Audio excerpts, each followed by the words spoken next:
ওনার চাচাতো ভাই আব্দুল্লাহ ইবনে আব্বাস রাদিয়াল্লাহু তাআলা আনহুকে বললেন, ইয়া আব্দুল্লাহ ইবনে আব্বাস, হে আব্দুল্লাহ ইবনে আব্বাস, ইযা সাআলতা ফাসআলিল্লাহ, ও আব্দুল্লাহ যখন চাইবা আল্লাহর কাছে চাও, ওয়া ইযা ইসতাআনতা ফাসতাইন বিল্লাহ, যখন সাহায্য চাইবা আল্লাহর কাছে ফরিয়াদ করো।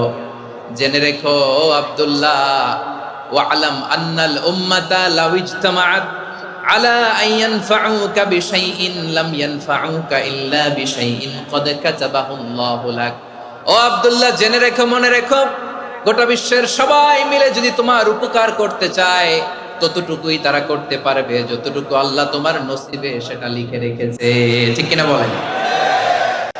আর যদি গোটা বিশ্বের সবাই মিলে তোমার বিরুদ্ধে কনস্পাইরেসি করে, ষড়যন্ত্র করে, গোটা বিশ্বের সবাই মিলেও যদি তোমার ক্ষতি করতে চায় ততটুকুই শুধু পারবে যেটা আল্লাহ তোমার জন্য বরাদ্দ রেখেছে।